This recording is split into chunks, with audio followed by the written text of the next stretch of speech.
I'm Liam. I'm Chloe. Welcome to Daily Cup English. Hey. Good morning, good afternoon, or good evening, wherever you are in the world. Welcome back to Daily Cup English. I'm Liam. And I'm Chloe. Oh my gosh, I'm so happy to be here today.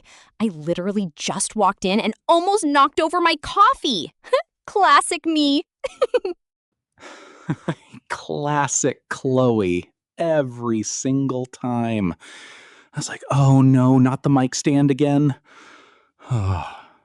Okay. To be fair, this desk is tiny. But yeah, hi everyone. We are so glad you're here with us today. Whether you're driving to work, doing your laundry, making breakfast, we love that you're spending this time with us. Absolutely. And if you're new here, welcome. This is Daily Cup English, the podcast where we talk about real English for real life. Not the stuff from textbooks. The stuff you actually need when you're talking to real people. Exactly. And if you've been listening since episode 1, thank you so much. We saw your comments about the I want versus I'd like episode, and honestly, we were blown away. You guys are amazing. So good. Keep those comments coming. And hey, if you haven't subscribed yet, please do it right now. Just hit that subscribe button. It really helps us reach more people who are learning English, just like you.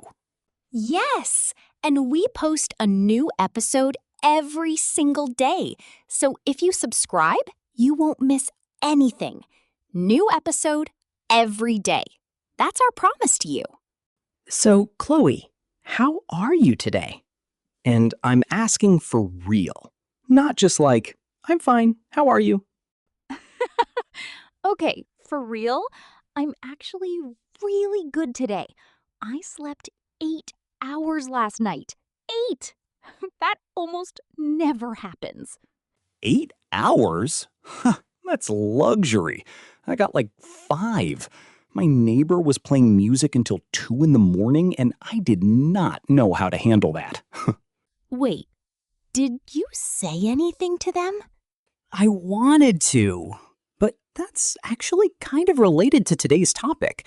I didn't know how to say something without it being awkward.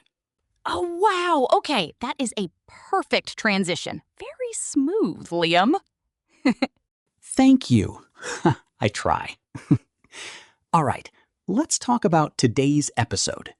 So today, we are talking about one of the most important and honestly, one of the hardest things to do in English, or in any language, and that is how to say no politely.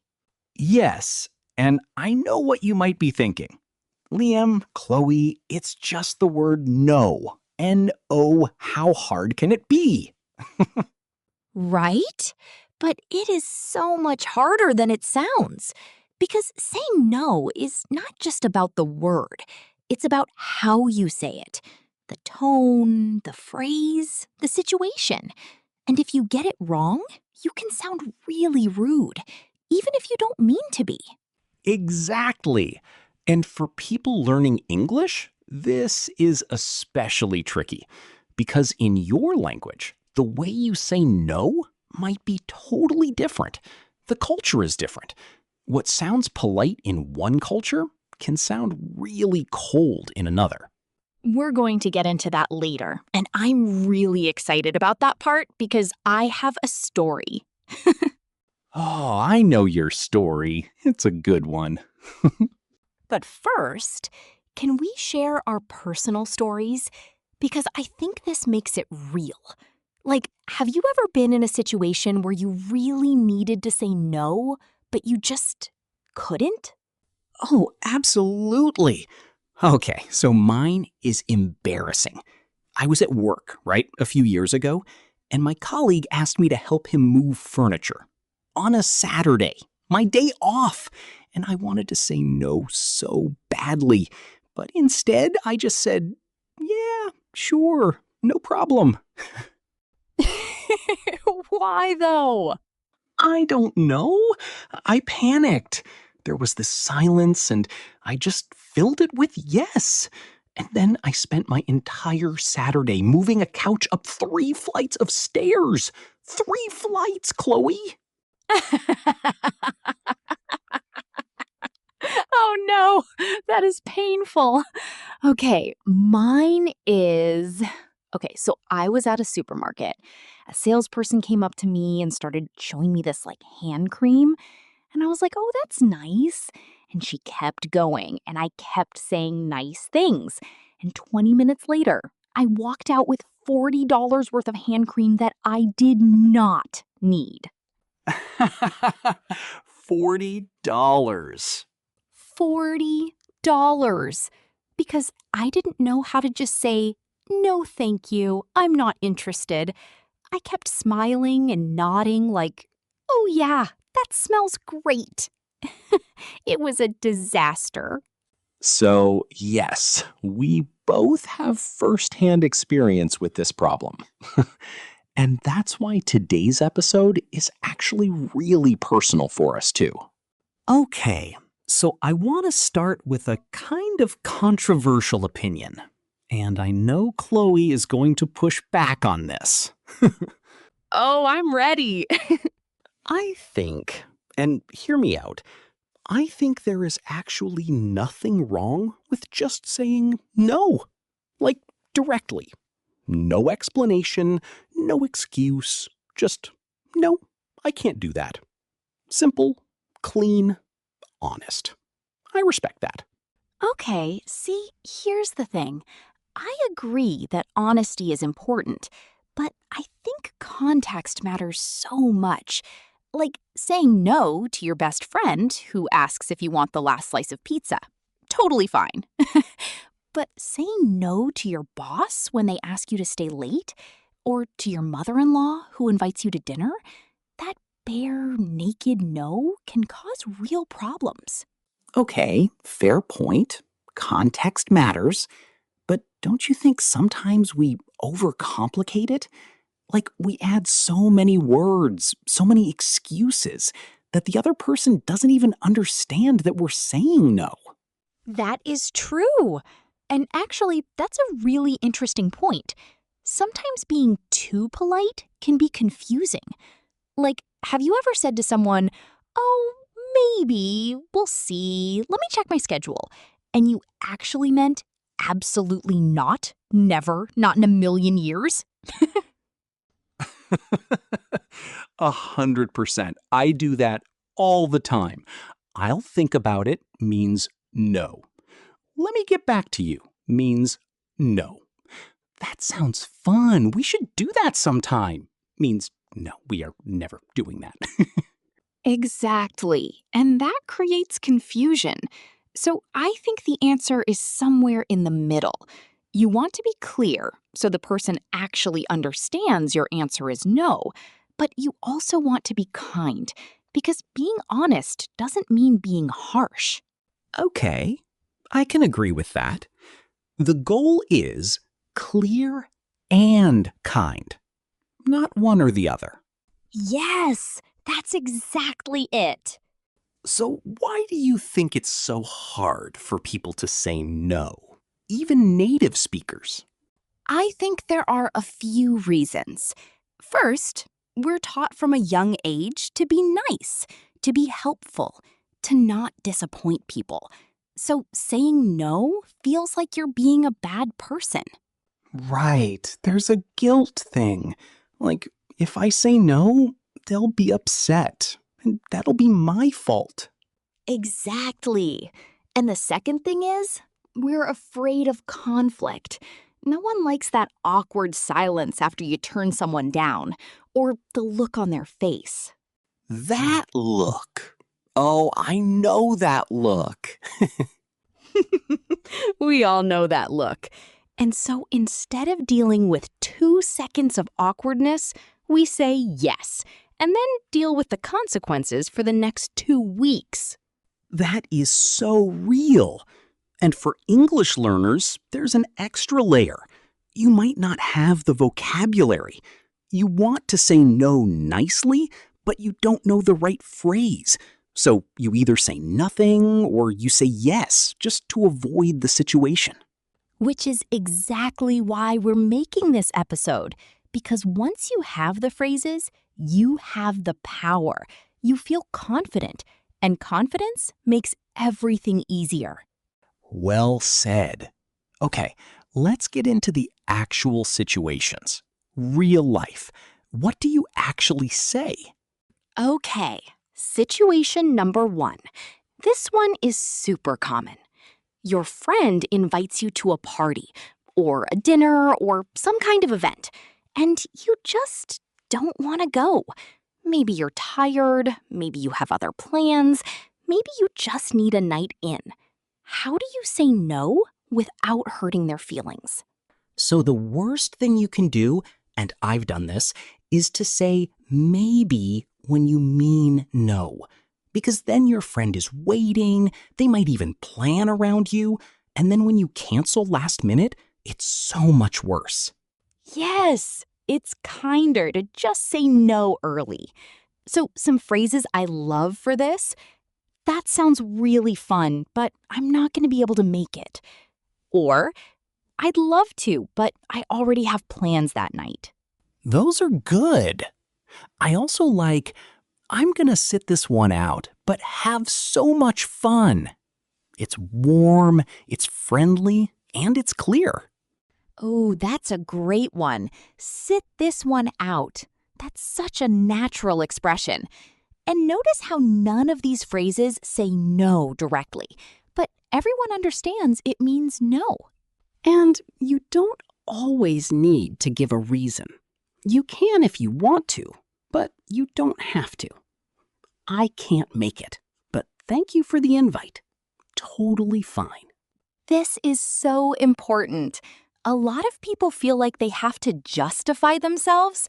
I can't come because blah, blah, blah, 20 reasons. But actually, you don't owe anyone a long explanation. Right. Short and warm is better than long and over-explained. Okay, situation 2. This one is really tricky. Your colleague or your boss asks you to take on extra work, but you're already busy. How do you say no at work? This is actually one of the hardest ones because there's a power dynamic sometimes. Like, if it's your boss, you can't just say, "No thanks, I'm busy." Right. That doesn't go well. So, with a boss or manager, you want to be respectful, but also honest about your capacity. Something like, I want to help with this.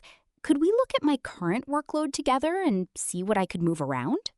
Oh, that's clever. You're not saying no, you're saying yes with a condition. You're showing willingness, but also being realistic. Exactly. Or you could say, I can take this on, but it would mean pushing back the deadline on the other project. Is that okay with you?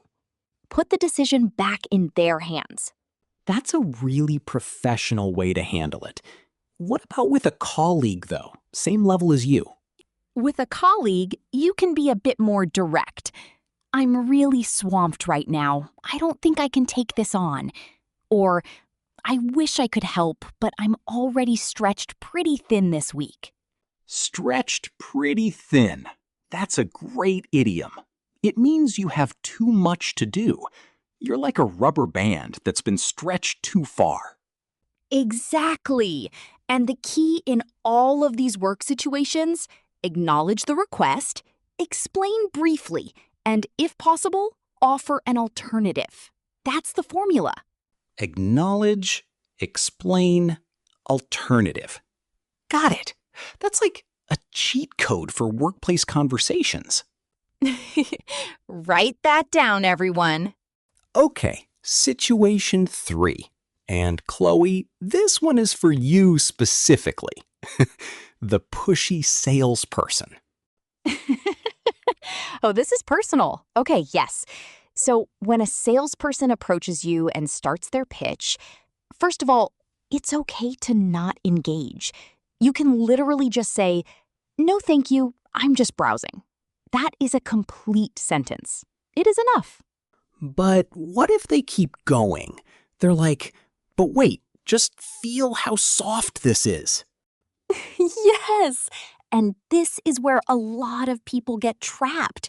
The salesperson is friendly and enthusiastic, and you feel rude walking away.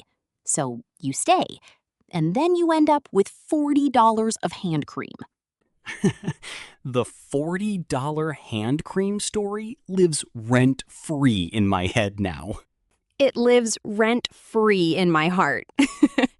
But okay, so if they keep pushing, you can be a little firmer. I appreciate it, but I'm really not interested today.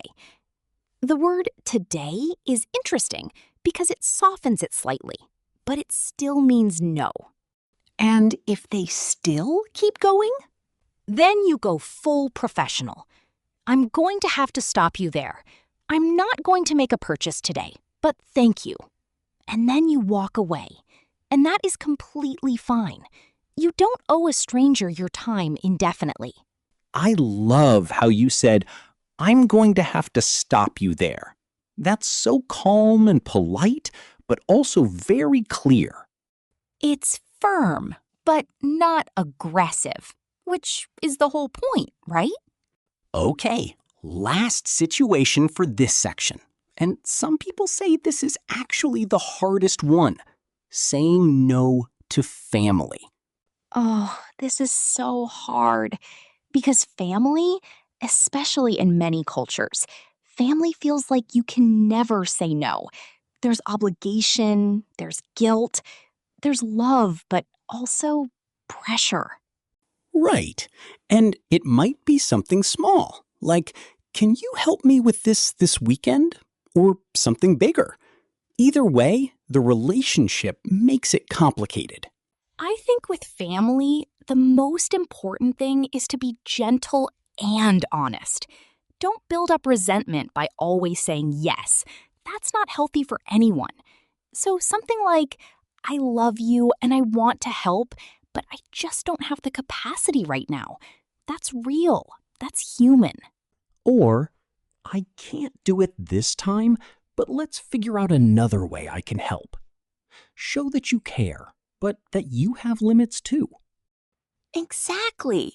And remember, setting limits, what we call boundaries, that's a healthy thing. It doesn't mean you don't love the person. It means you're being honest with them and with yourself. Boundaries. We should probably do a whole episode on that word at some point. Yes, put that in the idea list. Written down. Okay, so this is the part I was really looking forward to. Let's talk about how different cultures say no, because it's fascinating, and it actually affects how you communicate in English with people from different countries. Yes. So let's start close to home. Americans versus British English. Now, Americans are generally considered pretty direct. Like Liam was saying earlier, you say what you mean. I can't make it. That doesn't work for me. Pretty clear. Right. We might add some warmth and softening phrases, but the message is usually pretty clear. Now, the British? Oh my goodness. Okay, so I had a British coworker a few years ago, and one time I showed him my presentation and asked what he thought. And he said, and I'll never forget this, he said, "Oh, it's quite interesting. There are certainly some ideas there." What does that even mean? I thought he liked it. I thought interesting was a compliment. It took me 3 days to realize that quite interesting in British English basically means not great. There are certainly some ideas there means this is not good. I'm sorry. That's amazing. the British art of saying something terrible in the most polite way possible. It's truly an art form.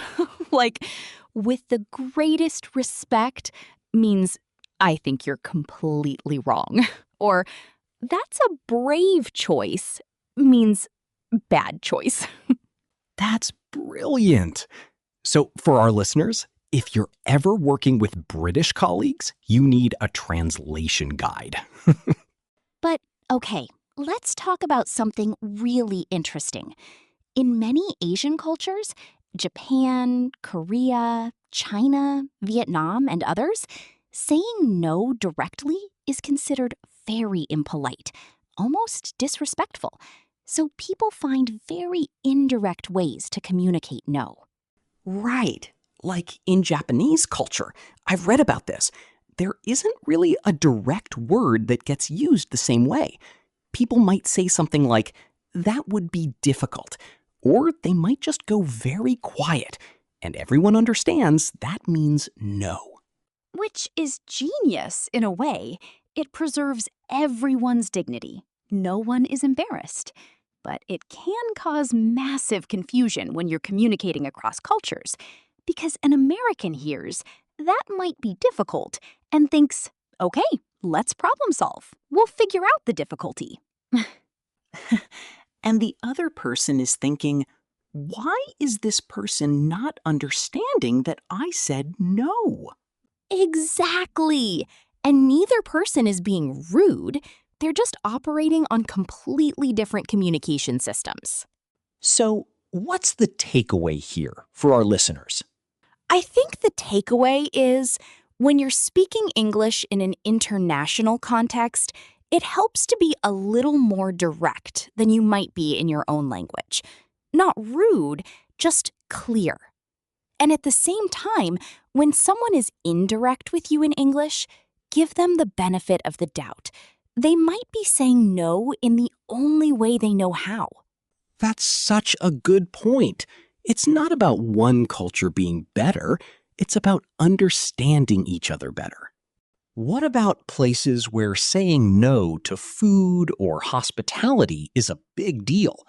I feel like in a lot of Middle Eastern and Latin American cultures, and many others, refusing food from a host is almost an insult. Oh, yes! My friend Anna is from Colombia, and she told me that when you go to someone's home and they offer food, you basically always say yes, even if you're full. Saying no to food is like saying no to their love. That is so beautiful, though. Food as love. I respect that deeply. Me too. But when Anna came to visit us here and I offered her dessert and she said no, I was like, oh, did I do something wrong? And she was like, no, I'm just full. And in America, that's totally fine. And honestly, I think the more you understand these differences, the more you appreciate them. Every culture has its own kind of wisdom about how to maintain relationships and show respect. That's the magic of talking about language.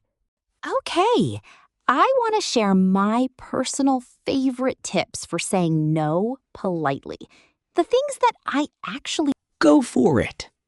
Tip number 1, buy yourself time. Instead of panicking and saying yes when you mean no, say, let me check and get back to you. This gives you space to think and to respond on your own terms. That's great, because a lot of us say yes impulsively just because someone is standing right in front of us and we feel on the spot. Exactly. Tip number 2, use I statements, not you statements. So instead of, you're asking too much of me, which can sound like an attack, say, I don't have the capacity for this right now. The focus is on your situation, not on blaming the other person. That's a really emotionally intelligent tip. It completely changes the tone. And tip number 3, and this is my favorite. It's okay to say no without an excuse. You don't need a reason. That doesn't work for me is a full, complete, polite response. You don't need to explain why it doesn't work for you. Okay, I actually want to push back on that a little bit. Oh, here we go. So I think in theory, yes, you don't owe anyone an explanation. I believe that philosophically. But in practice, in most real relationships, I think giving a small reason actually makes the no land better. It shows you're not just dismissing the person. That's fair. But, and here's my counter. Sometimes when you give a reason, the other person tries to solve the reason. Like you say, I can't come, I have a dinner. And they say, oh, you can come after the dinner. And now you're trapped again. Oh, that's so true. The reason becomes a negotiation. Exactly. So sometimes, especially with very persistent people, keeping it vague is actually a self-defense strategy. Okay, I see your point. So maybe the rule is give a reason when the relationship is important and the situation calls for it, but don't feel like you always have to. Yes, that's a really good way to put it. Use your judgment. Relationships are different. Situations are different. Okay, my tips.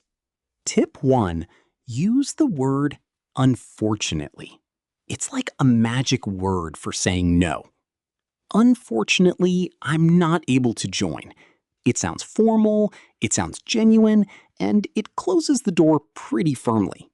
Ooh, unfortunately is such a good one. Tip 2, mirror their energy. If someone invites you somewhere enthusiastically, don't respond with a flat no. Match their warmth. Oh, I would love to. I just can't this time. But let's definitely plan something soon. You're declining, but you're also showing you value them. Ooh, unfortunately is such a good one. And tip 3, practice saying it. Seriously, say no thank you out loud right now. Just say it.